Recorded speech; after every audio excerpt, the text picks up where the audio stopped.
We are now live. Thank you very much. Good morning, everybody. I'm Councillor John Say. I'm taking the chair of the panel this morning. I'd like to welcome everyone to this third meeting of the crime panel in the municipal year. That includes the Commissioner and her team, and anybody watching on live stream today. You're very welcome. If we move into the meeting, do we have any apologies? Yes, Chair, we've received apologies from Councillors Lynch, Parsons and Gladden. Thank you very much. Item 1 on the agenda is the minutes of on to 12 of the agenda. Do we have any objections to the minutes from our last meeting on the 30th of July being received record? No, Chair. No. Can I just ask, on item page 2, item 13B1, Sarah asked a question about the deputy's role. Now, this is what's recorded is not what I recall being said, but if it is what is being said, I should have corrected it at the time. Where it says, following my decision not to appoint the candidate put forward, it should really, for accuracy, read the candidate's decision to withdraw his interest in the post, which is quite different to my deciding not to appoint. Yeah, thank you, Commissioner. If the officers could capture that, I think what I'll be grateful. Is corrected. That was my recollection. Yeah. Thank you, Commissioner. Thank you. Thanks. Well, if members are happy, if we can move on to item 2, which is, do we have any declarations of interest that have been submitted to the officers? No declarations of interest, Chair. Thank you very much. Well, thank you, colleagues. If we move on to the agenda proper then, item 3A, the Office of the Police and Crime Commissioner's Annual Report 2019-2020. You'll find that at pages 13 to 74 on the agenda. This is our first substantive item today. It's the annual report, as I said, for 2021. Panel members have already had an opportunity to review this document at our former meeting in July. But I'd like to ask the Commissioner to take us through the complete report now, and then obviously we'll issues after that. So, Commissioner, if you could take us through your report.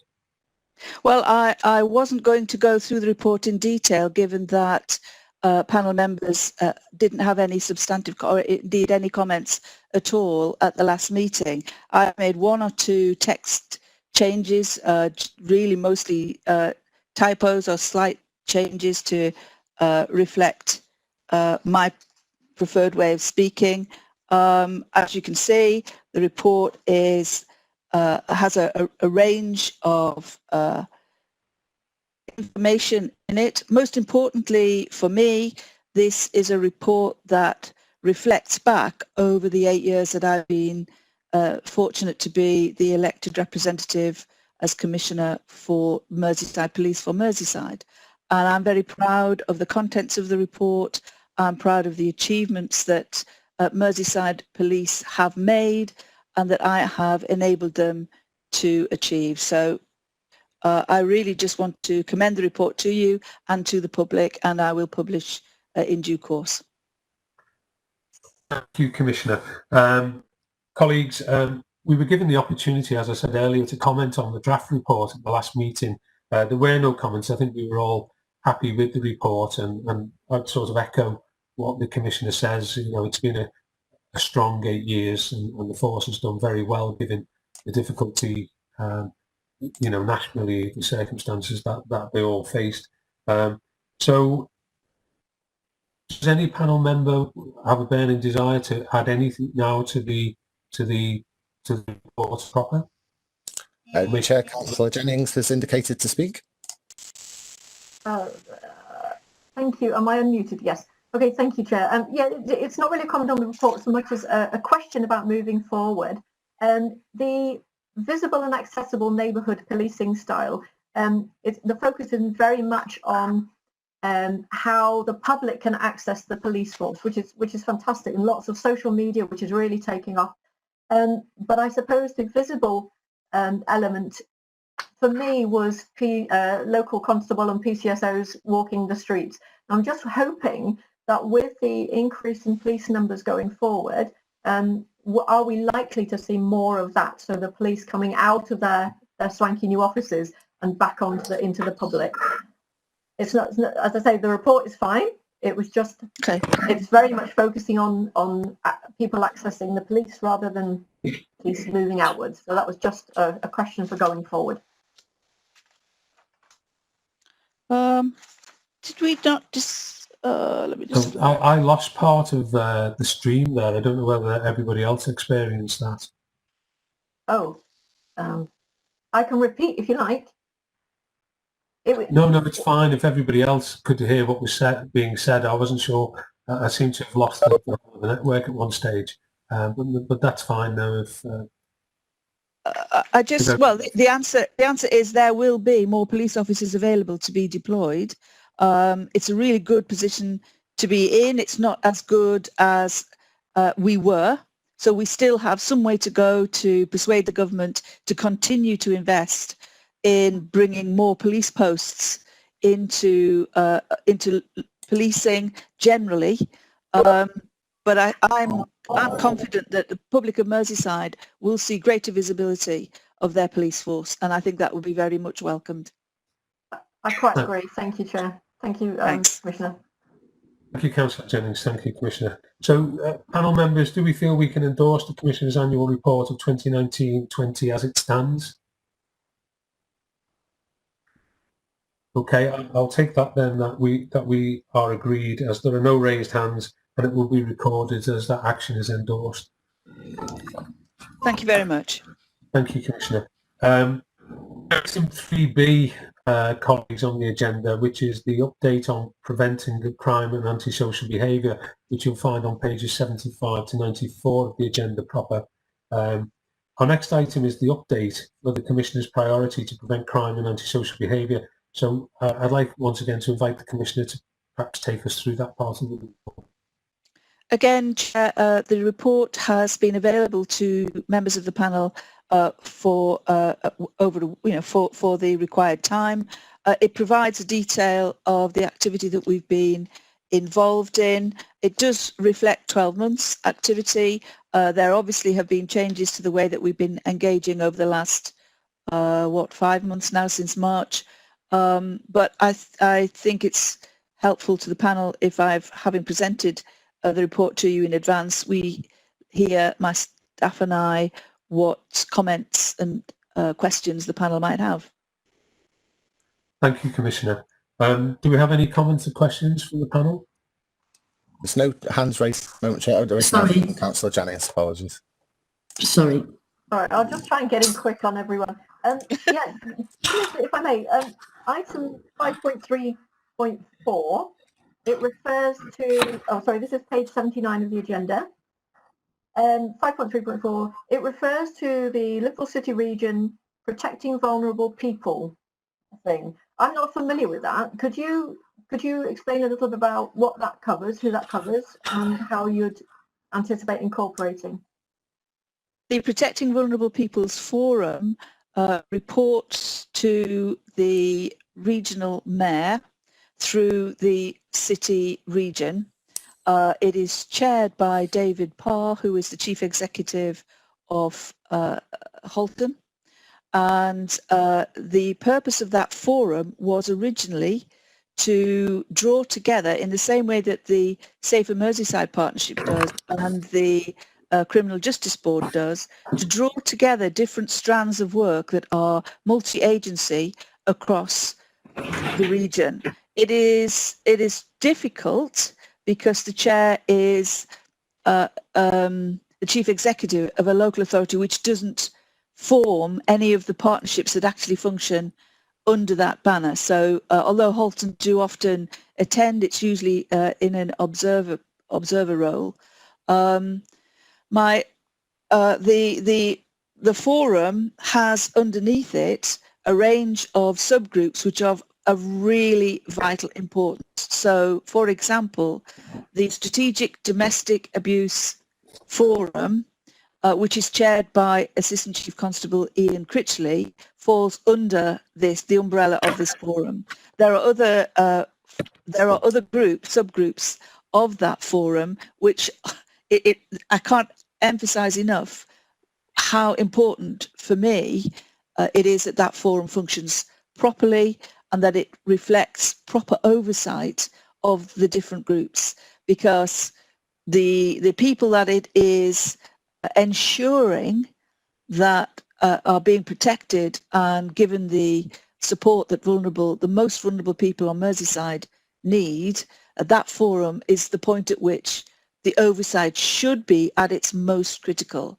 I've had some concerns, as have a number of the local authorities that participate in the whole partnership structure, that the forum doesn't function as we originally intended. We are hoping to reform that, and this year I will make it my task to bring forward so that a new PCC will have a structure that is functioning more effectively than it is at the moment. That is not to say that the subgroups who are delivering the support and protection for vulnerable people are not working well. I'm satisfied through the general oversight that they are working well, but I would like them to work as well as possible. And I'm not entirely convinced that this forum provides that the critical oversight that is necessary. Now, all of the local authorities ought to have feedback from that forum. All of the local authorities are represented on the forum, and it goes wider than the local authorities. So there are other critical agencies represented on that forum. And reports should be coming back from the forum to the local authorities. One of the reasons why I have been emphasising the need for elected member representation at the Safer Merseyside Partnership is to ensure that local authorities and elected members in particular are cited on the work of the different multi-agency structures. So, for example, the Criminal Justice Board now has its minutes referred into the Safer Merseyside Partnership, whereas previously it used to sit alone and independent, although granted it was chaired by myself. But it gives elected members an opportunity to have representation at that level of scrutiny, which is otherwise, I fear, absent from the whole structure. So each of you will know what, or I would hope, will know what the community safety structures within your local authorities are doing. Those of you with portfolio responsibilities around domestic abuse, protecting vulnerable children, and so on, you may well know what your local authority partnerships are engaged in. But these strategic forums are really important to make sure that across the whole of the policing area, which is mirrored by the whole of the fire and rescue service area, and has other agencies like probation and prosecution structures and others all engaged in these really important tasks. It is important, I feel, that elected members have the opportunity to reflect on what is happening across the whole region and to make sure that their local authorities are following the best practice, not only that we see across the region, but what we see across the country. Does that help answer the question? Yeah, that is really helpful. Thank you very much. And I'll be trying to keep my eye open for that. Thank you. Good. Thanks. Thank you, Councillor Jennings. Keith, pick up your question.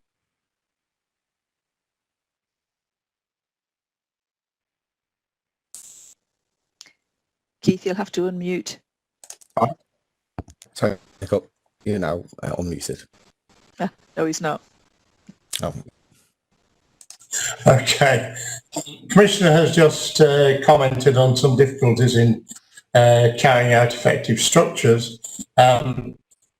Obviously, we will all know that COVID and the easing of lockdown has demonstrated very easily some of the antisocial behaviour activities which obviously need attention.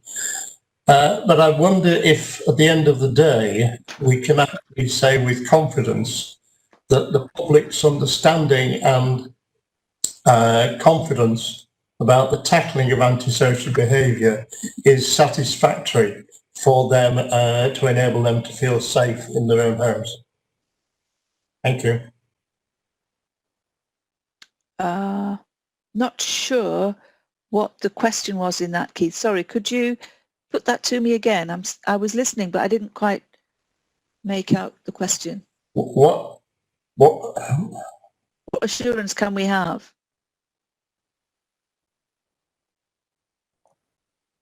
Sorry, Keith, you're muted again. Muted again.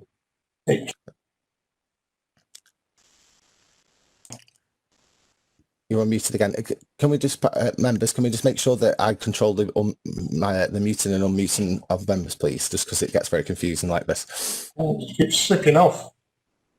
Can you hear me? Yes. Can hear you now, Keith, yes. All right. All right. Simply the question is, do we feel that everything that is in hand, forums, etc., particularly with the examples of the COVID easing of lockdown and the antisocial behaviour that's happened there, can we say with confidence that the public can feel safe and be satisfied that antisocial behaviour can adequately be tackled? That is a really difficult question. COVID-19 knocked everything out of shape so that all of the normal routes of providing protection to vulnerable people, which a lot of these forums would oversee. Hang on one second. We don't want a Shih Tzu joining in the conversation. One of the changes that happened was that almost immediately the regional civic emergency structures began to function, and in some cases began to take over some of the governance and oversight of this important area of work. And the Deputy Chief Constable of Merseyside Police became the chair of the strategic, now Clive and my team will correct me if I get this wrong, the strategic, I think it's resilience group. And that group was a group of the most senior officials representing the local authorities and other key partners.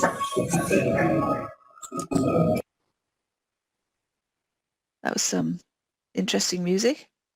And that group and the local the LRF, is that what it's called, Clive? Yeah, the local resilience forum. So what was the SRG that Serena was chairing at the beginning? You're muted. Say it again, Clive. Do you know we can't hear you? Clive is unmuted, Chair. Yeah, no, I don't know why we can't hear him. Okay, so we'll carry on, and I'll at the very beginning of the introduction of the lockdown procedures, these local resilience, the local resilience forum for Merseyside began to function, and the strategic group was chaired by Serena Kennedy, and her role as chair of that group, and that became the most active, meeting on a daily basis, whereas the LRF would meet more at less frequent intervals. So she became the chair of the key group, and that group was responsible for making sure that normal civic functions, including emergency work and protecting those who continue to need protecting, was being delivered in the way that we would expect. There is not elected representation on those groups. However, fairly soon after the lockdown began, Steve Rotherham, the regional mayor, introduced regular meetings, and the members of Parliament became engaged in regular meetings, and I was invited to join those meetings. I was also very early on invited to join in the beginning, the daily meetings that the Chief Constable was chairing within the force, where it was the police leadership team and key people reflecting the important work of the police. And I was enabled through that to ask questions and query issues like, for example, how were the services that people who have been subject to domestic abuse or who are known to the services because they are vulnerable to domestic abuse and other vulnerabilities, how were we continuing to safeguard those, and what was the situation there? I have to say that in all of my involvement in those meetings, I was reassured that there was a great deal of activity going on, although face-to-face contact with vulnerable people perhaps was reduced. There was nonetheless a lot of interest in their well-being. And you might recall that nationally the government set up a new domestic abuse helpline, a national helpline. There has been some conflicting evidence as to just what level of domestic abuse. I'm using that as an example of one of the strategic areas of work that's so important. There was some dispute as to the level of domestic abuse that was being reported. As every police force in the country, I used to have been sitting on joint meetings with other PCCs. We did not see our forces reflecting the increase in calls for help regarding domestic abuse that was being reported by the National Helpline. And there were those, so I think that the public might have had concerns about some areas of this, and consequently we kept in close touch with the force and with other organisations to make sure that that concern was being dealt with and reflected upon. I have a force inspection coming up in about 2 weeks, and we will be looking at this in greater detail there. But my immediate response to you, Keith, is to say that the public can be assured. But this has been such a difficult period that it might prove, as we start to look at what comes out of it, that things could have been done differently, could have been done better, both at a local, regional and national level. But we just won't know until we're through the danger period, and I don't think we are quite yet. Just it's worth mentioning that those meetings that I was joining in on through the early days of COVID have reduced in frequency. For example, I meet now with the Chief and his senior team on a weekly basis rather than a daily basis. The meetings with the MPs and with the Mayor have gone to a monthly basis. And that's a reflection of the reassurance that was felt at the level of elected representatives. So I hope that that gives you some comfort, Keith.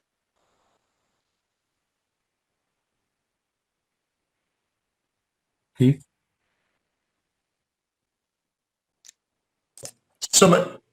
Have you unmuted me, Patrick?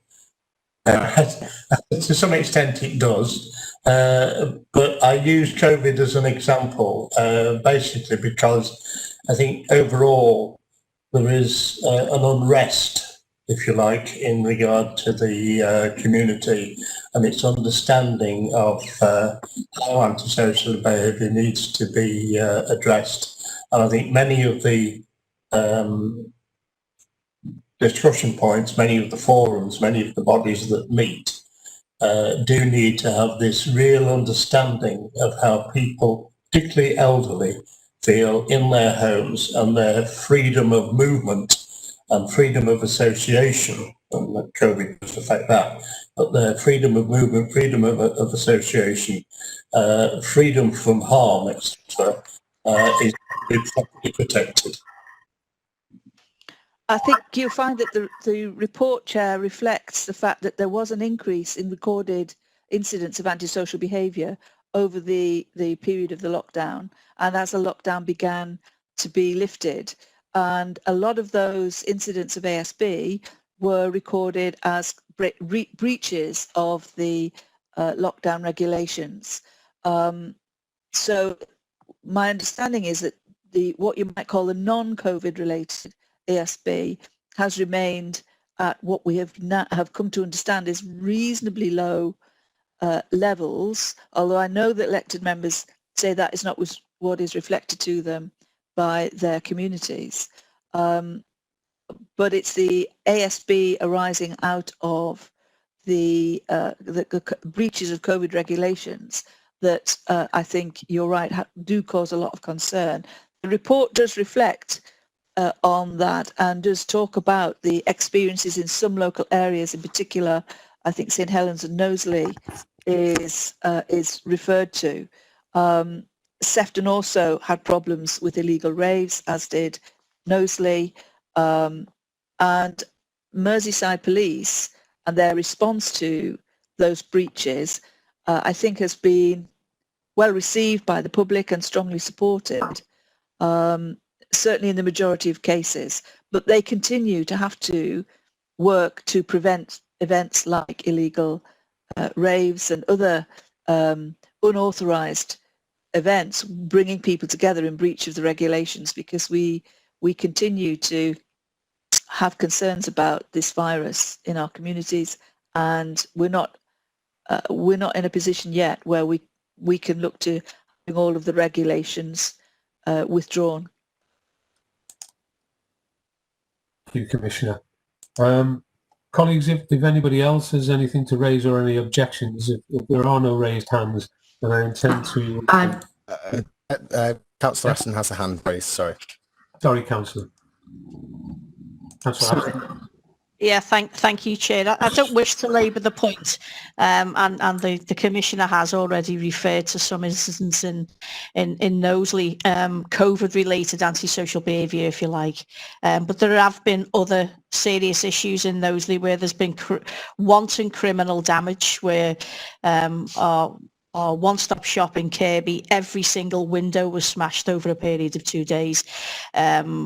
Still not been resolved. We've caught the perpetrators, but it's still not been resolved by the police. And other further damage to playing fields and changing rooms in Northwood.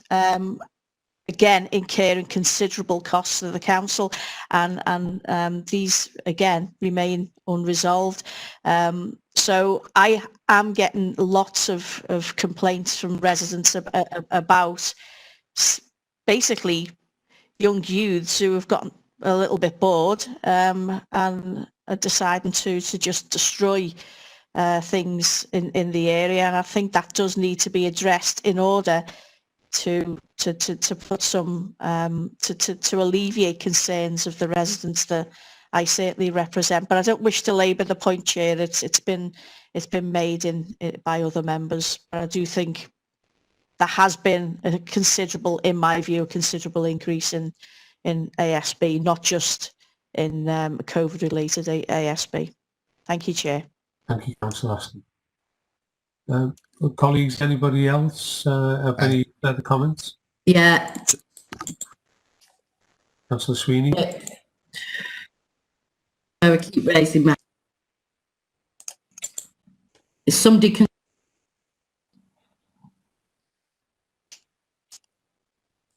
Councillor Sweeney, you're We unmuted. haven't Can you just... Richard with that link. No, it's okay. Councillor Sweeney, your audio should be on now. Yeah, it is. Thank you. Thank you, Commissioner. Sorry, I had raised my hand earlier to raise a question about antisocial behaviour, and obviously wanted to congratulate on the level of work that had been undertaken in St Helens with the report. Within the report, not...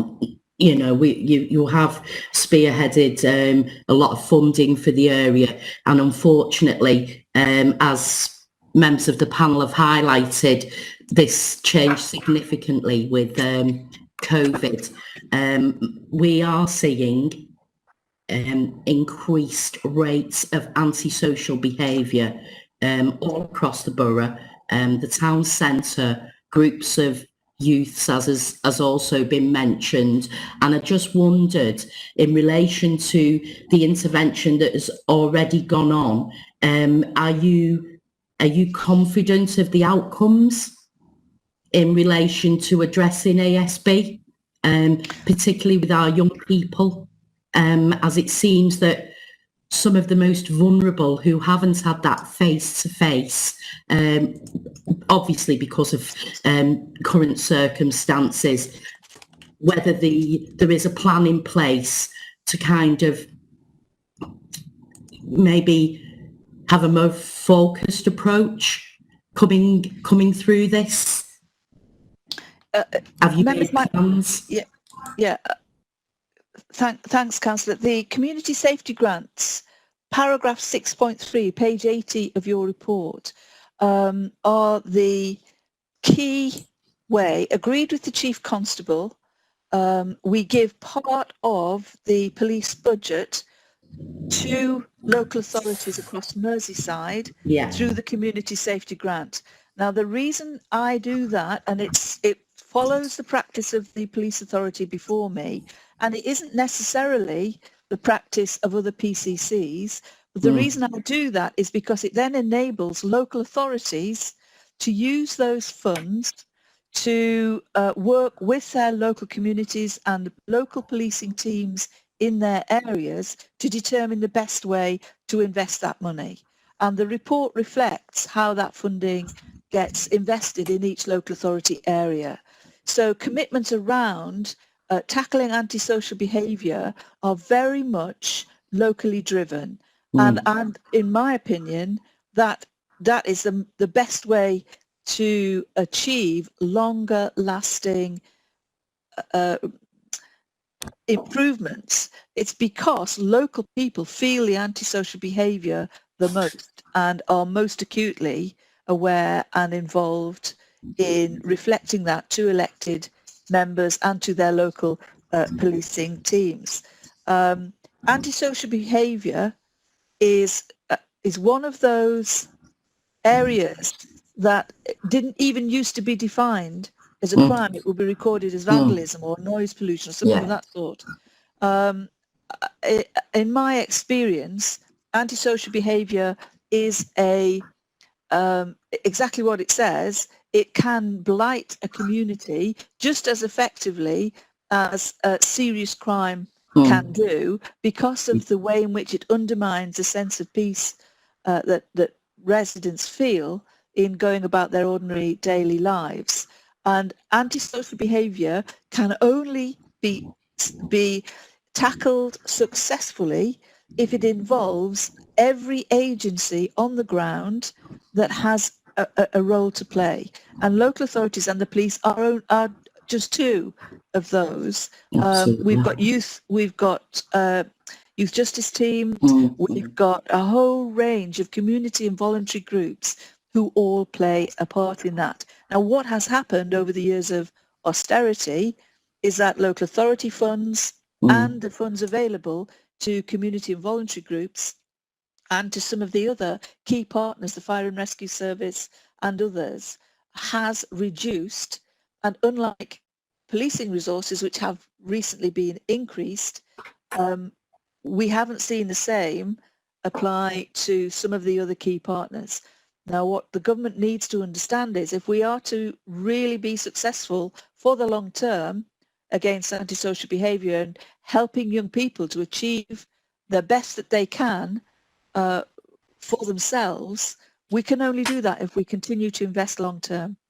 So I know that you all do, but I would very strongly be recommending to ministers that they consider investing in those organisations like local authorities who can then match fund the work that police forces like Merseyside are undertaking to tackle this crime, because the police are not able to address this on their own. They simply can't achieve what we want on their own. Absolutely, Commissioner, and I think that was part of it. Absolutely has to be a multi-agency approach. No no dispute with that at all. I suppose what I was asking is, are you confident that you as the PCC and the inspector have enough oversight and enough kind of data to evidence what you are targeting is achieving the results that you think that we should be kind of achieving with the level of funding that you are giving? I mean, just in the safer community, you've give 1.2 million in terms of local groups and local acts, and I think there did appear to be some progress being made, and unfortunately what I think has happened with COVID, it's kind of knocked all of that. So what I just wanted to know that you're confident going forward that you have, and the inspector has enough insight about our 5 communities across the city region at a local level to understand that the nature of this may have changed and some of the issues that we face may have changed also. I think that the police certainly do have, and I'm confident that I do have, not only because I have access to the police data, but also we have the returns that we get from the community organisations that we fund, but also from the local authorities and their community safety arrangements. I get good feedback from them too. So I'm confident that we have got arrangements in place and that we do get the data that we need. I do accept, though, the point you make that actually we could do with more resources, and the COVID arrangements have damaged some of the community and voluntary organisations in particular, but also some of the other groups who work face-to-face with young people to help prevent antisocial behaviour. Thank you, Commissioner. Thank you, Councillor Sweeney. Anybody else? Chair, no further hands raised. Richard. As there are no raised hands, then it will be recorded that we're satisfied with the actions being taken. Chair, sorry to interject, but Councillor Sweeney's raised a hand again, sorry. Sorry, Councillor Sweeney? No, sorry. Oh, God. Sorry, I haven't. This assistive technology, seriously, is a nightmare. I'm going to try and take my hand down now. All right, thank you, Councillor Sweeney. I mean, we're all struggling with this. It's still fairly new concept to us all, so it's actually worked better than I think many of us expected, and it's a tribute to the officers. Right, so if there are no other raised hands, then we will record this as that we're satisfied with the actions being taken in respect of this priority. Thank you. Colleagues, if we move to item 3C on the agenda, which is on pages 95 to 96, it's the Police and Crime Commissioner's decisions. Commissioner, would you like to make some initial comments on this part? There are 4 decisions. I think you have the detail of those 4 decisions. And I'm really a lot less than we had last time. I'm happy to answer any questions that I can, supported by colleagues to give you the detail. Thank you, Commissioner. Colleagues, any comments or objections? We have Councillor Jennings. Okay, Councillor Jennings. Thank you, Chair. Yes, Commissioner, the 50 grand that's now been underspent. This is decision 034/2020, the budget monitoring. I was just wondering, how will that be reallocated, or will it just sort of get absorbed into a big pot? I'm just wondering if you have any plans for that 50,000. It's the first quarter report. Hang on, am I looking at the right one? Yes, that's right. Sorry, yeah. It's the first quarter of 2020-21, and yes, over the year it will even itself out. Oh, okay. That's our expectation. Okay, so it was a sort of anticipated underspend and it'll even itself out over the year. It should do, yes. I mean, we always aim to, John will correct me if I'm wrong, we always aim to bring the budget in slightly under rather than slightly overspent. But it's usually very, very small amounts. and certainly Merseyside Police aim to spend every penny of the budget that they receive. Yeah. Okay. Thank you. Right, thank you, everyone. Are there any other comments, Richard? Any other hands? No further hands raised, Chair. Okay, well, thank you, colleagues. As there are no raised hands, then I intend that we will record that the panel is happy to endorse the decisions listed in the report. Thank you. If we can move on to item 4 on the agenda, which is the Commissioner's approach to monitoring police performance and holding the Chief Constable to account. You'll find those at pages 97 to 122. Commissioner, would you like to make any initial comments on this part of the report?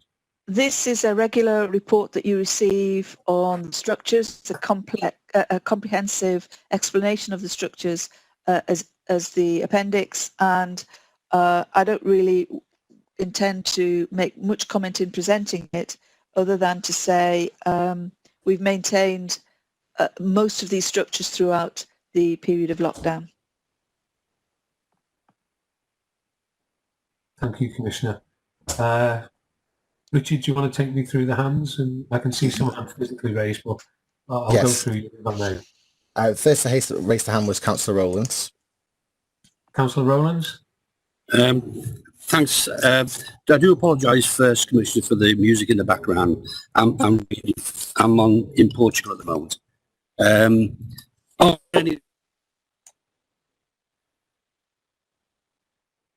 Or discussion with Chief Constable on a one-to-ones with him.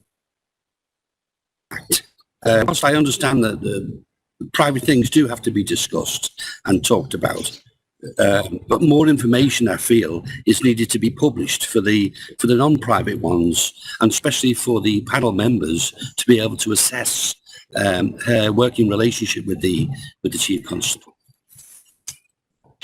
Most of the publishable discussions relate to issues that are already in public domain or are being discussed at a national level that I want to check with the Chief Constable what his view is of a particular debate. So, for example, discussions around Section 22A agreements that from time to time we are, as PCCs, we are asked to sign in order to allow a national initiative to be undertaken or a national development to take place, often in partnership with the Home Office and working with the National Police Chiefs Council. So often a lot of the items that we discuss are papers and paper documents, some of which are in the public domain and others which are not. Where they are in the public domain, it might be possible for us to provide a link through the minutes. I'm not sure. That might assist the panel members, but quite a lot of this is already public debate. So I'm not sure that there is really very much else in those discussions that we could give further detail on. Strategic finance, for example, we discuss, it's already published within the budget. I don't know, Clive, if you could think of any way in which we could, I suppose we could expand the minutes a bit, but yeah, I think so. I think we could expand the minutes. I think your suggestion of linking to existing documents, whatever they are, which will place your discussion with the Chief into some context, may help. I think in terms of adding an additional administrative burden to the meeting, that needs some consideration, really. I think the suggestion around linking to existing documents is a valid one. Would that help, Chair? Commissioner, if I may, just echoing what Councillor Rowland said, and I know it's the feeling, I mean, correct me, members, if I'm wrong, but a collective discussion that we've had around this, I think there's a feeling that the meetings, we're here obviously to support you and hold the Commissioner to account. Your job is to hold the Chief Constable to account. I think there's a feeling that there's a sort of a missing link or a bit of invisibility in your dealings with the Chief Constable. So, for instance, the panel sees the Chief Constable once a year, normally at the preset meeting. The meetings that you have with the Chief Constable, I mean, what is the format of that? Is it that you sit and have a cup of coffee, just the two of you in a room? Are there officers present? I mean, assuming there are, because there are minutes kept. It's sort of how is that meeting held? And I think the feeling was, not perhaps for your role as the PCC, but perhaps for the new PCCs coming in to build some structure, whether the visibility and the role of the PCC would be enhanced if, for instance, the meetings were live streamed with the Chief Constable. Now, obviously, that would not, if you were dealing with issues which were obviously confidential, that would not be streamed. Local authorities have regular experiences where we discuss everything is transparent, but those issues that aren't, by statute, we exclude press and public. So I think there was a feeling that perhaps some of these meetings between yourself or between a police commissioner and the Chief Constable might be live streamed so people can see exactly how a police commissioner holds the Chief Constable to account,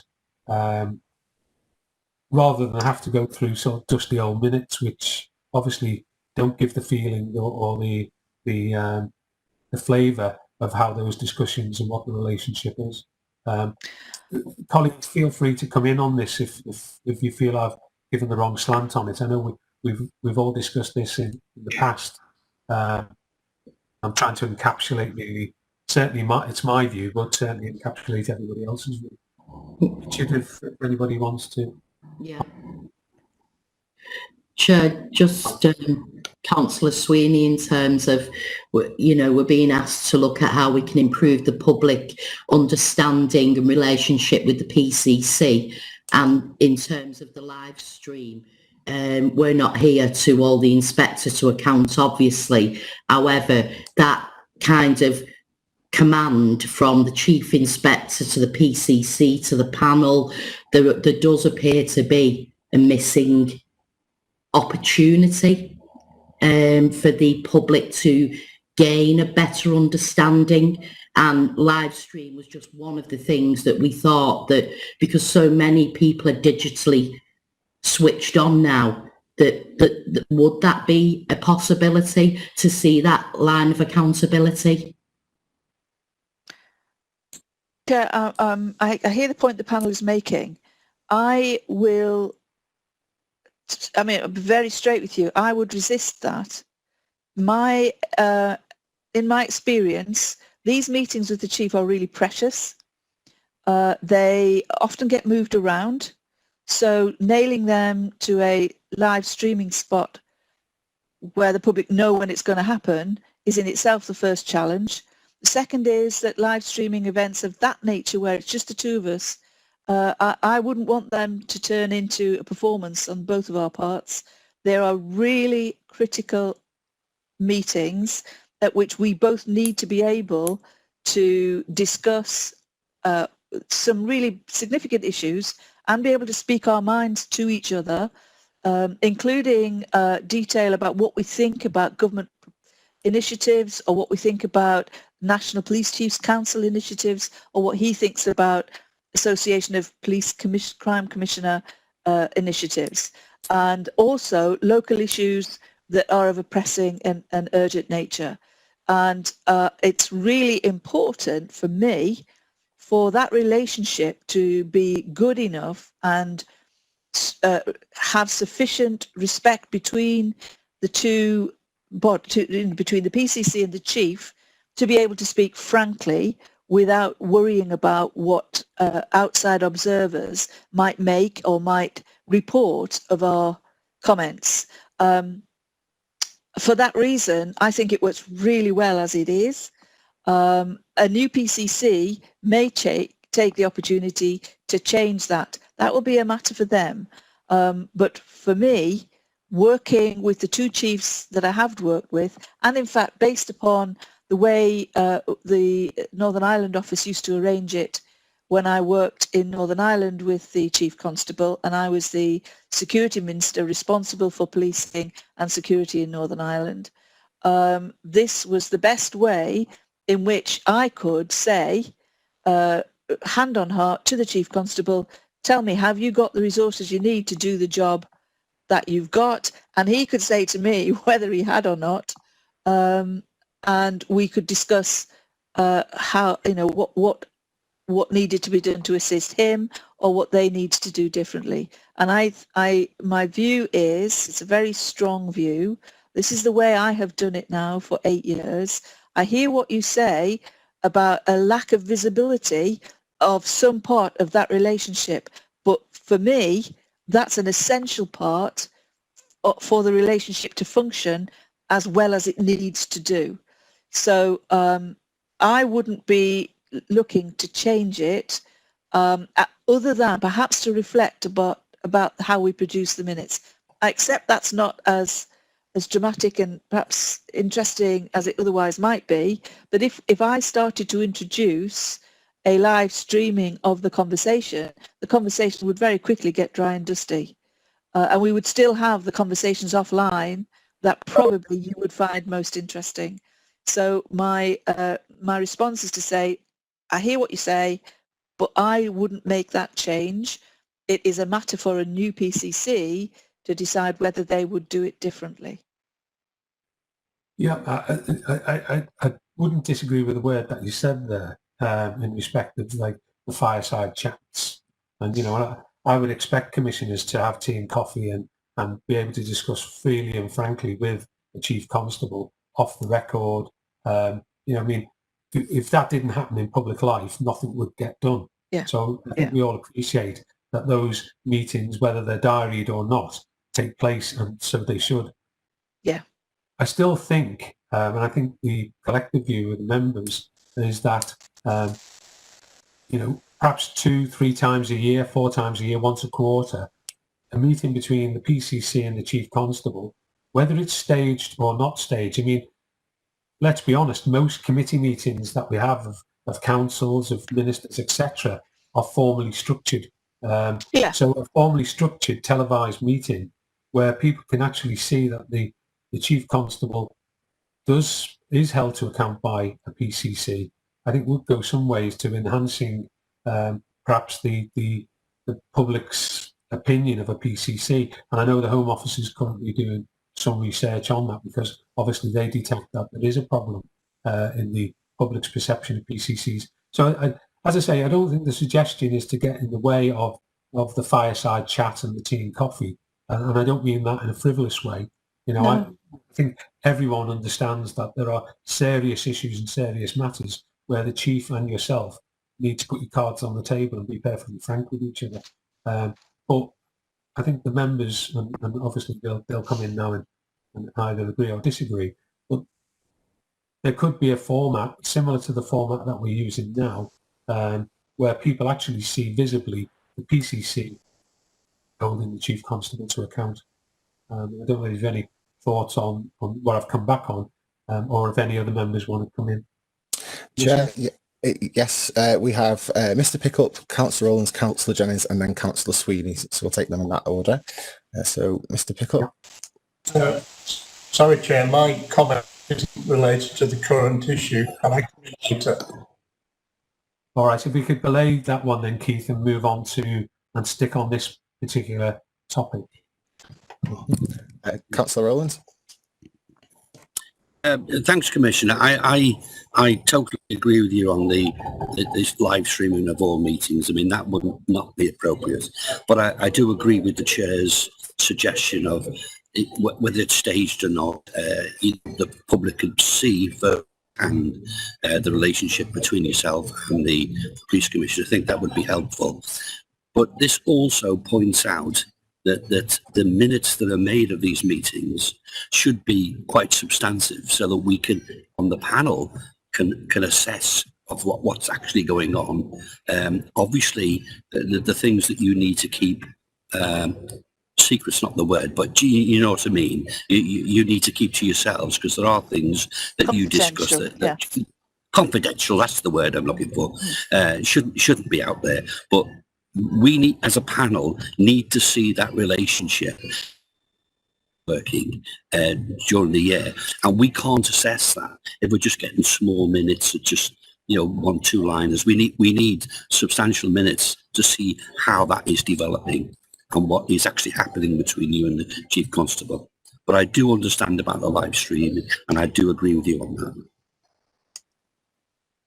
I don't recall, Chair, in 8 years, a panel asking me any detail around even the limited minutes that the Chief and I produce.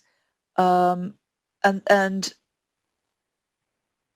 so I hear what you say, and obviously you've got an opportunity later on the agenda to consider and reflect upon suggestions you might make as to how the role of a PCC might change. I've got discussions later this week with the Home Office around the same subject, and it's quite right that such discussions should take place, but we'll obviously each have our own views of how it's working. I will reflect on what you've said as a panel and consider whether we can enhance the minutes, but often they are quite transactional in terms of the formality of it.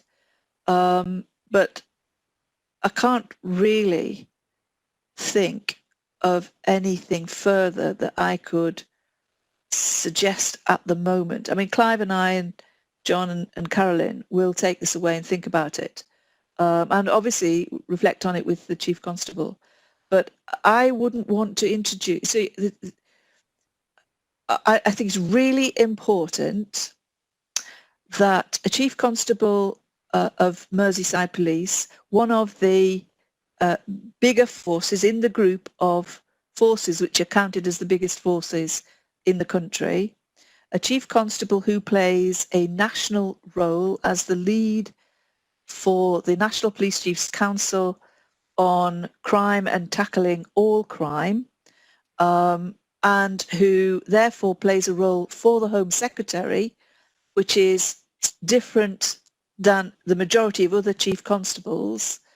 I wouldn't want to require him to attend a regular routine meeting, which would, I mean, I'm not sure whether you're saying that you don't have, no, I think what you are saying is that you don't have a sight of the quality of the relationship between the PCC of Merseyside and the Chief Constable of Merseyside. And I don't know what to do about that other than say that... Commissioner, sorry. no. I think what we're saying is the public don't have sight of the Right. The link between yourself and the Chief Constable.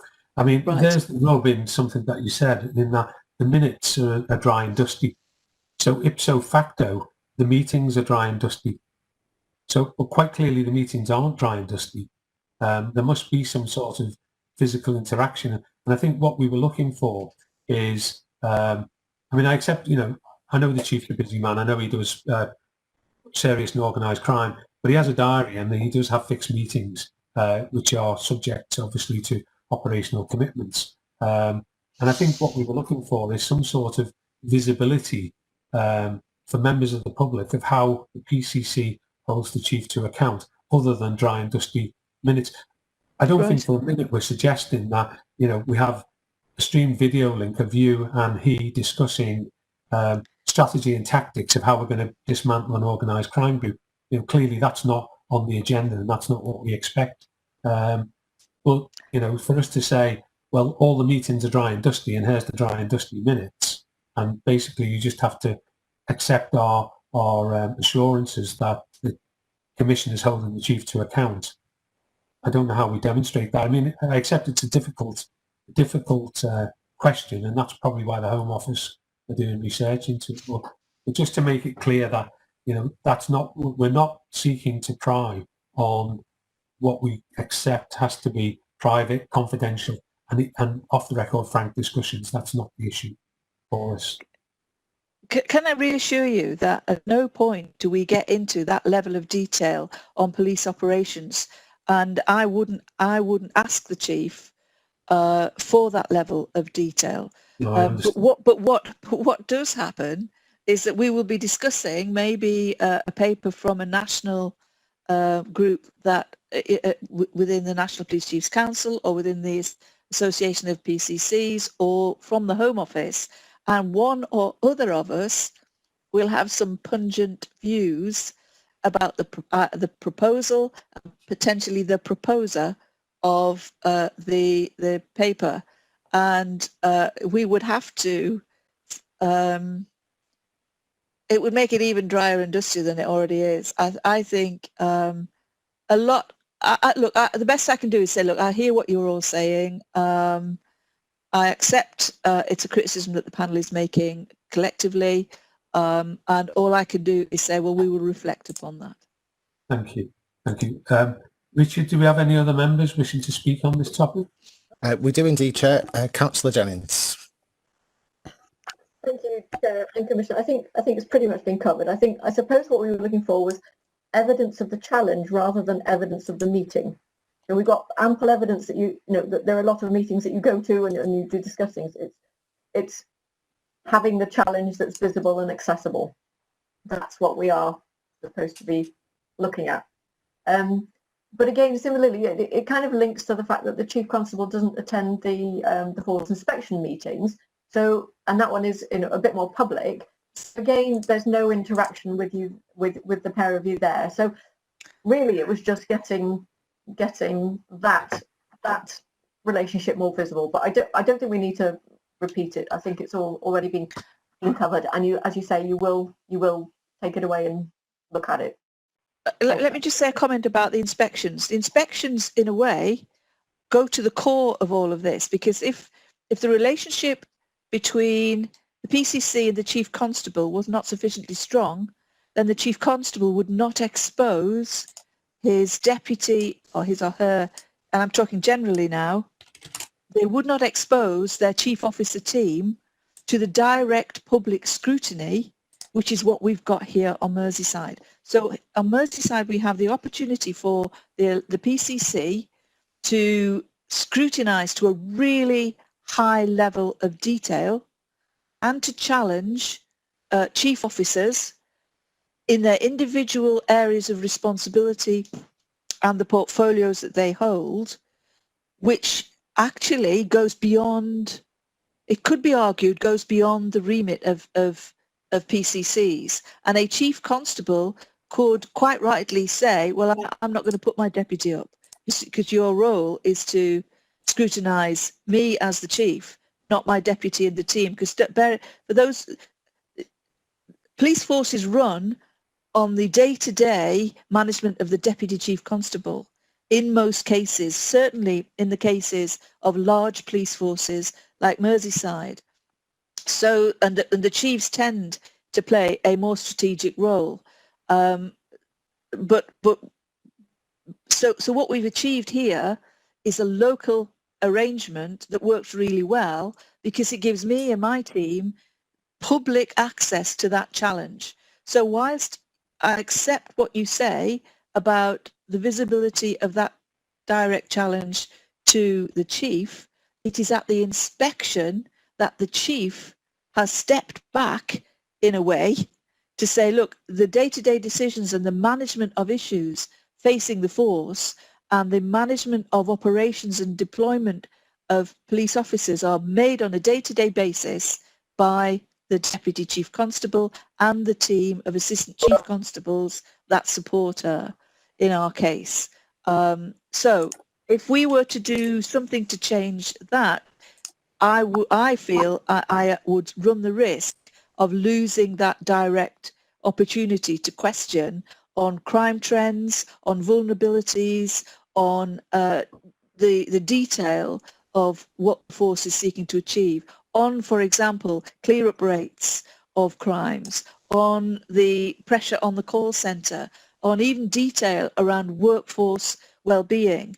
All of that is exposed to this PCC by the Chief Constable through the medium of the inspection, and at that inspection we should take comfort from the fact that it is the Deputy Chief Constable who comes forward, in our case with her team of chief officers, to face that scrutiny. In other forces, the relationship is not that not as good as ours, so that the Chief Constable steps forward and takes those questions. And in actual fact, it's better the way we have it. It might seem that it isn't as good, but actually, in fact, we have a better and healthier way, and we have access to a much more extensive range of decision makers within the force than other PCCs do. And that is a reflection of the strength of the relationship.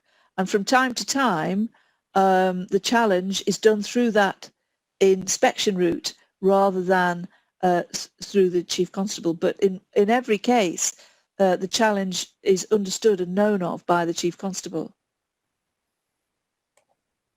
I don't know, Clive, if in fact, Clive, having been a senior officer, you might want to just reflect on some of the discussion you've just heard.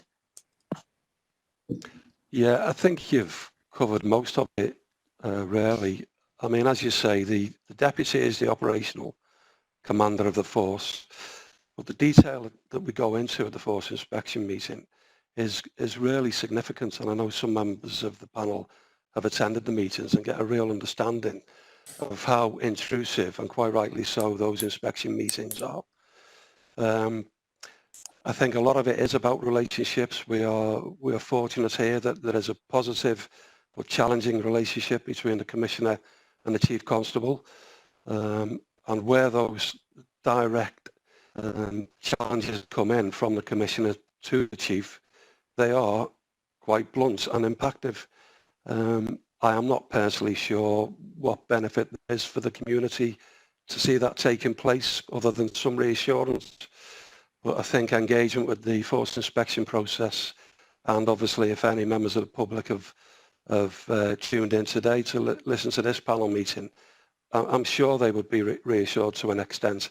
I think we can always improve on systems and processes, and I have no doubt whatsoever that next year, when a new commissioner comes into post, that things of this nature will change.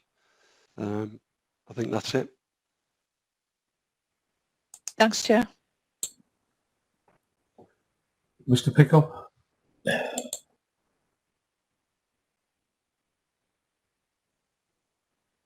Can you hear me? We can, Yeah, yes. I can hear you. Go on. Okay.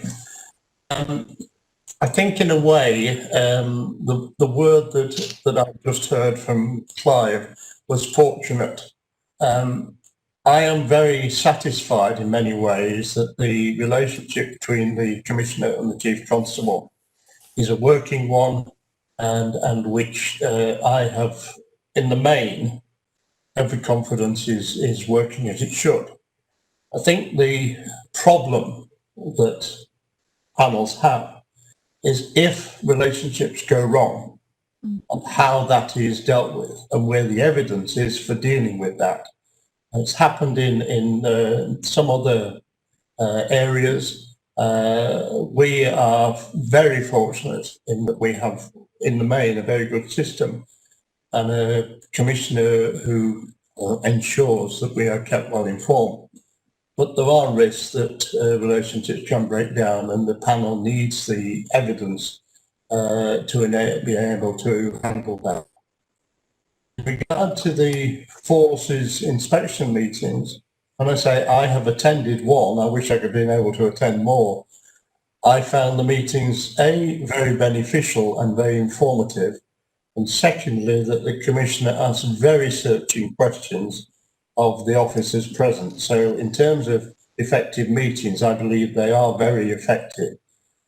I have a question though that relates to public, they are open to the public theoretically, but that is not a participating role, it is an observing role. And therefore, in a sense, one says, why should it be open to the public if in fact the public really can't have any say in that setting? So there's a question for me of what being open to the public actually means in the force inspection. Because I actually think that a lot of what happened in the force inspection is not only very detailed, it's also quite confidential in many ways, and is not necessarily something that A, the public would benefit from, or that simple observation would be enough to justify that presence. Thank you, Chair. Thank you. A very quick response to that, Chair. If you reflect upon how Parliament conducts its scrutiny, members of the public do have access, and not only can they physically sit, or they used to be able to, in select committee hearings, but they could often view them, certainly in the later years, through the live streaming of the committee. And that's very much how I view the inspections. Questions that I have for the force are able to be heard by the public, and the responses that the force gives are able to be heard. And I don't think I wouldn't give the public any greater say in that sense at those inspection meetings. It is always possible that people could write in advance and say, could the PCC find out what was happening in this or that particular area of concern, and that could be considered. But generally, I'll do that anyway and just ask the question directly of the chief, and he will get me the response for that particular member of the public. So we already do that. It doesn't have to wait to an inspection. But look, thank you for that conversation, and obviously you will reflect your views to the Home Office as they conduct their review of PCCs generally, but also how it's working here. I'd just like to reiterate, Commissioner, for yourself and back to the Chief Constable, the panel is by no means criticising the quality of the scrutiny and holding the Chief to account. Really, our comments are more to do with improving the visibility of the scrutiny that takes place. So I think you already comprehend that. So right. That's the thrust of what we're recommending. Yeah. Okay. Does anybody else, any other member, wish to make any comments on this topic? Chair, Councillor Sweeney indicated earlier. Councillor Sweeney. No, it's okay, thanks. It was just to clarify what the chair had just said. It was in no way a criticism. It just tied in with how does the PCC hold the chief inspector to account, and it just tied in with, there's been no doubt, certainly in the last 2 years, that I've seen that the relationship is not excellent and does not work really effectively. I think what it was more about is as the PCC, as the commissioner leaves, a new commissioner will come forward, and it was more along the line, how do we enable the public to have visibility of that relationship moving forward. Thank you, Councillor Sweeney. Any other hands up? Chair, yes, we have Carolyn from the OPCT. Okay. Hi, can I just say that we are working to get the next force inspection live streamed, so that if any members would like to watch it, we can forward the details on to you. Thank you, Carol. Oh, right. That'd be very useful. Richard, any other hands up? I think Mr. Pickup would like to speak. No. No. Okay, no problem. No further hands, sir. Okay. Councillor Sweeney. Lower. No. Okay. No further hands, Chair. Thank you, Richard. All right, members. Well, subject to our comments to and taken on board, are the panel members happy with the Commissioner's methods of holding the Chief Constable to account and scrutinising the performance of Merseyside Police? Unless I have any hands raised in objection, I will take it that we are satisfied. Satisfied. Thank you. As there are no raised hands, then I'll take it that we are satisfied, and that we will record this as endorsed. Thank you. Thank you. Well, thank you, members. If we could move to item 5 on the agenda, which are the governance arrangements, an update on the issues and recommendations made by the Police and Crime Panel.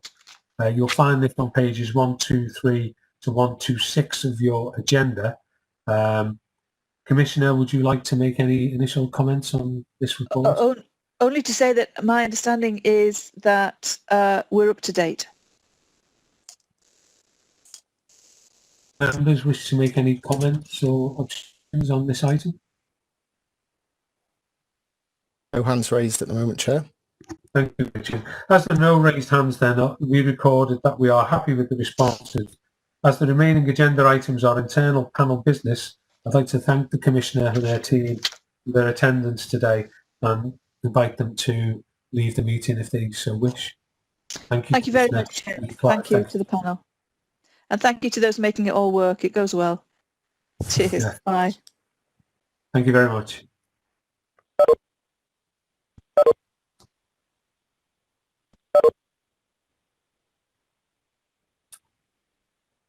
Right, colleagues, item 6 on our agenda are complaints against the Merseyside Police and Crime Commissioner and the Deputy Police and Crime Commissioner. You'll find these on pages 127 to 156 of the agenda. And I'd like to invite Mr. Moran to take us through the report. Thanks, Chair. There are two aspects to this report. One is around procedure and offering to the committee the opportunity to endorse its complaints handling procedure, which is proposed to be unchanged for 2020-21. It has been operating effectively and we're not suggesting that any changes be made. That's attached to Appendix A to the report. In doing so, we're also asking for the panel to agree its complaints subcommittee membership. That last year comprised the chair and vice chair, Councillor Sweeney, Councillor Shaw and Mr Pickup. We'd asked those members whether they'd be prepared to continue in that role for this year, with noting obviously that you're the vice chair this year. In that would be an amendment to the membership for 2020-21. We also provide a very brief update in terms of the handling of complaints. There were only 2 outstanding complaints from the last update, which was actually not provided that long ago. It was provided at the July meeting, and there's not really much to report in relation to the detail around that. So I just draw members' attention to the recommendations, Chair, we're asking you to agree the complaints procedure, agree the membership of the subcommittee, and endorse progress in relation to the handling of complaints, and also to agree to receive a further update on complaints handling at your March meeting. Thanks, Chair. Thank you, Mr. Moran. I'm happy to serve on there as Vice Chair. Is anybody else of burning desire to join that committee or leave? No? Okay. I'm happy to stay. Thank you. We've agreed that then. Are panel members happy to agree the complaints procedure for 2020-21 as attached to Appendix A to your report? And are we happy to endorse the progress in relation to the handling of complaints during the period June to September 2020? If there's no objections or any raised hands, then I'll take it we are happy with the complaints procedure and will endorse the handling of complaints for the period. No hands have been raised, Chair. Thank you very much. Item 7, colleagues, the Home Office review of Police and Crime Commissioners Part 1, which is on page 157 to 166. It's our final item, and it's the Home Office review of Police and Crime Commissioners. Mr. Moran, would you like to just take us briefly through that? Yeah, I'm conscious that this was flagged up at the end of the previous meeting in July, that we include this item on the agenda for this time, and we have circulated additional information to panel members in terms of what the Home Office are particularly asking questions about. There are particular areas that they've focused in on. What we're proposing is that we take on board members' comments, both in the meeting today and those that have been submitted directly by email and try and frame a response to meet the deadline, which is actually very, very tight. It's tomorrow, the deadline for submission. I'm happy to sort of go through the areas that the Home Office are focusing in on and want your views on, if that would be helpful, Chair. But otherwise, happy also for it to be opened up to members' comments directly. I think probably we've all had an opportunity to read the document. Does anybody have any issues they wish to raise or points to make? No. No. No hands raised, Chair. Oh, no, sorry, Councillor Aston. Chair, I think through the course of this morning's meeting, it's become apparent that there's not enough engagement with the general public from the PCC office, and I think that needs to be flagged up. I know it's been flagged up in Keith's submission, which was really helpful for him to have that circulated, and a lot of that I do agree with, but I think that's one of the major issues for people to have some confidence that the PCC is actually representing them, because it is an elected role.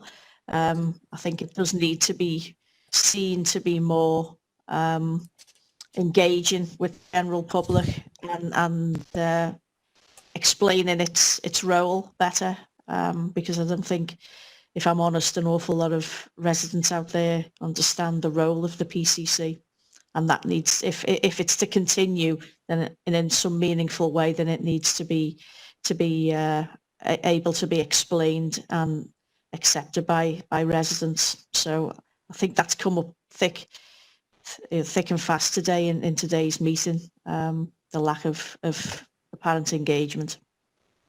Yeah, I quite agree. Councillor. Mr. Pickup.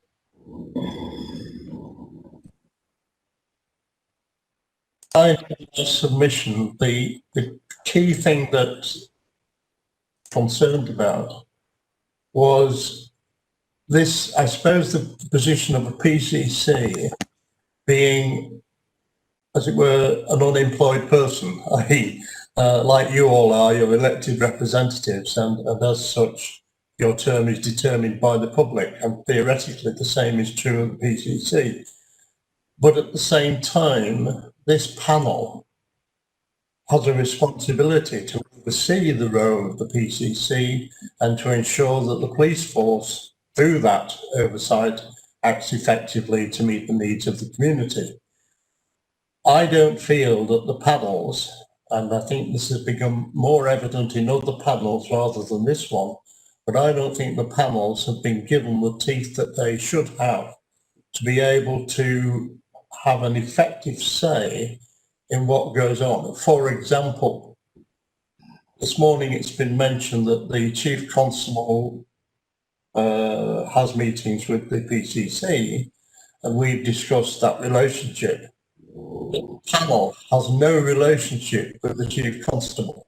And there is, I think there's an issue there which needs addressing if we're to avoid what's happened where the confidence of the panel in the Chief Constable or the PCC has been not only at risk, but it's been entirely detrimental to the work of the force and indeed to the public. We haven't had that risk, and I don't think I know we're a long way from it, but at the same time, I think we've got to ensure that that is avoided. So I think panels need some more substance to be able to carry out their function in an effective way, which at the moment we have insufficiently. Thank you, Chair. Thank you, Mr. Pickle. Anybody else? Chair, Councillor Jennings is indicated to speak. Yeah, thank you. My concern is around question 5 and 6 and the merging of all these roles under one mayoral body, one mayoral person. I think that will be highly dodgy. I think Mr. Pickup covered it in his written report to us, that I feel the depth of challenge that the PCC can offer as the PCC it takes a lot of time and it's a lot of effort. But if you absorb that into a million other mayoral responsibilities, it will just get lost. And the mayor, whoever it is, will probably likely just delegate it to somebody back anyway. So in theory, I think any kind of merging of fire and PCC responsibilities into the mayoral role should be avoided. That was my comment. Thank you. Anybody else? Councillor Yeah. Aston? I've put my hand up. Thanks, Chair. Just on to come back on Mr. Pickup's point about the lack of relationship between the panel and the chief. Unfortunately, I think, in my view, that's exactly the reason PCCs were brought about. That actually is the reason they've brought them about, to prevent that. It seems to be built into that system, the older system, where there was a more direct relationship between the Merseyside Police Panel and the police authority and the chief con. That buffer now is the PCC, and I think that's by design. That was what was envisaged when it was introduced. Just on another point that Councillor Jennings has raised about the merging of a number of these posts, fire, police, into the mayoral. I think the whole role of this review is probably to feed into wider review of local government, I think, and we could be on the verge of another 1974 moment in local government, where there'll be some significant changes put forward by the government, not necessarily in my view that I agree with, and that will erode authority of local government moving forward, simply to save money, or there may be other more insidious reasons, but I'll leave that to Dominic Cummings to think about.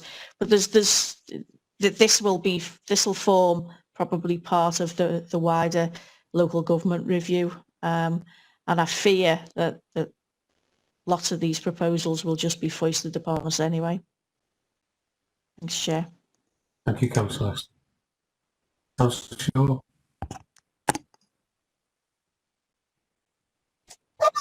Right, yeah, I'm waiting for the red hand to disappear. Yeah, I very much agree with the last two speakers, particularly what Sarah said.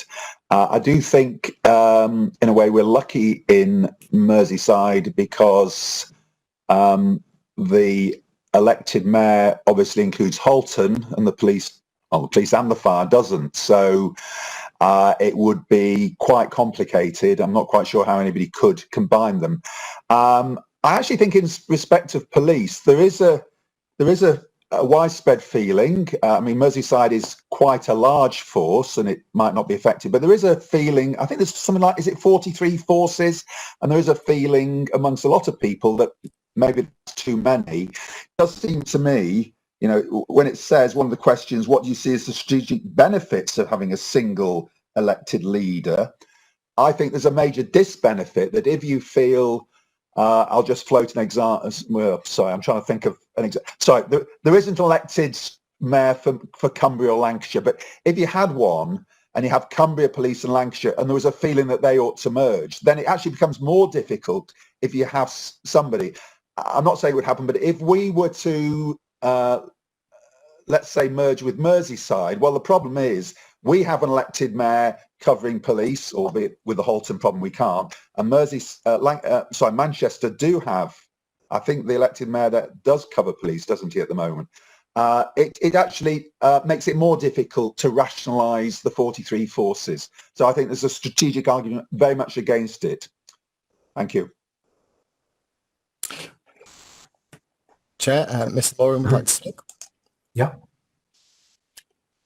Mr. Moran. Thanks. Yeah, thanks, Chair. Just to clarify on a point that Councillor Shaw made there, the Home Office have been pretty clear that in terms of this review that they're conducting in two parts, the PCC model in itself is not up for removal, so they're going to look to enhance or improve the existing model, and secondly, they're not as part of this review going to impact on the 43-4 structure. So that is not something that they're actively looking at, or they're saying they're actively looking at as part of this current review.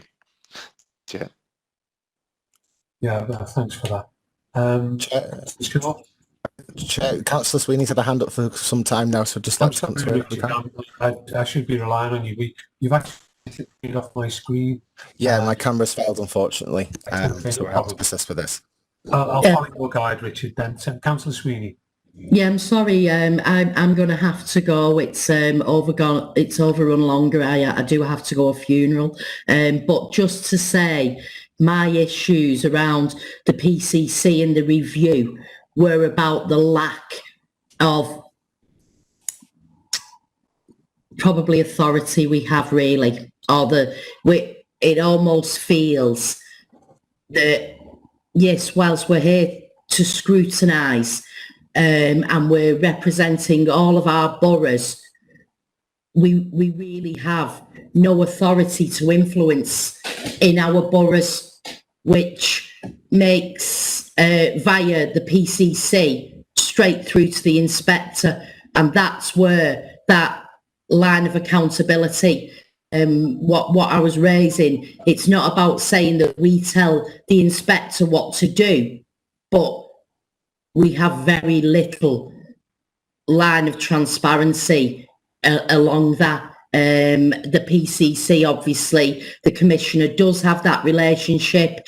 The issue that she raised about, well, no one's ever raised this in 8 years, because we've never been, well, certainly in the last 2 years that I have, that's never been on the agenda to have that say, or to even question that structure, whether it's working or not. Certainly from, and I'm only talking about St Helens, you'll all have your own views and opinions. I felt very hamstrung in terms of any real say over anything really of policing. So I do think the model needs to change, and I hope that it gives the partners and authorities more of a, not just a rubber stamp role, which is personally what I feel it is. Thank you, if that makes sense. Thank you. Chair, we now have Councillor Shaw followed by Councillor Aston. Oh, Councillor Shaw no longer wants to speak, so Councillor Aston. No, I'm sorry, Chair. I'm fine. I don't know why my hands, unless I never put it down before. My apologies. Okay, Chair. There's no hands raised. Oh, sorry, Mr. Pickup. Can I just say, I think one of the issues that we try and address is the fact that we're doing so well on Merseyside. We have a PCC that we can relate to, that we have a degree of confidence in. The fact is that not all panels and not all PCCs and not all Chief Constable have got on in the same way. And my concern isn't how we are at the present time, is what could be if we don't have effective control and sufficient say in what's happening.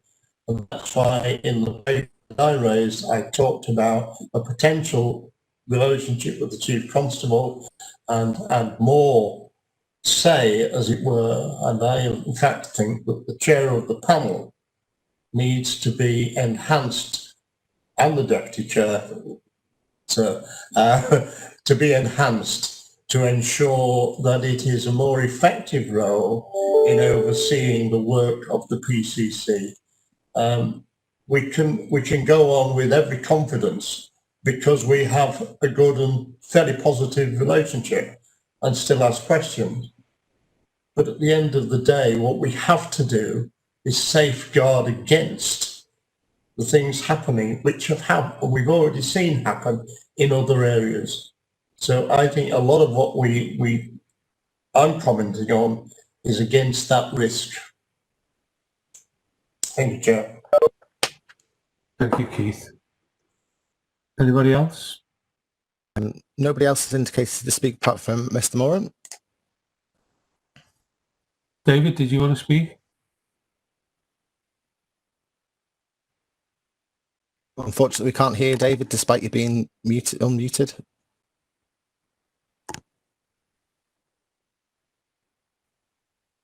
Is that working now? It is indeed. Okay. Don't know what the problem was, but just to wrap it up, Chair, obviously we need to frame a response, and what we've recommended is that finalisation of that response be delegated to the host authority lead officer in consultation with yourself to meet the deadline tomorrow. So I wonder whether the panel would be happy for us to frame something around Mr. Pickup's written submission, drawing in the comments that have been made during today's session. Would that be a helpful approach? Yes, personally, I think so. Members, are we agreed with that?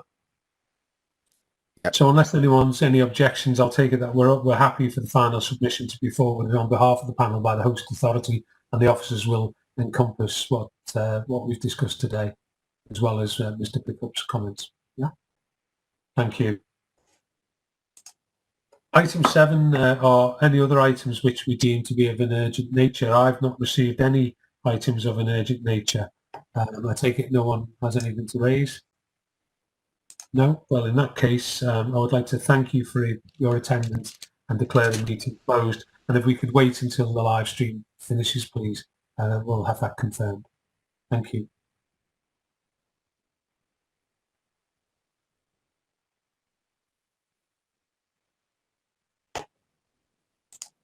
Chair.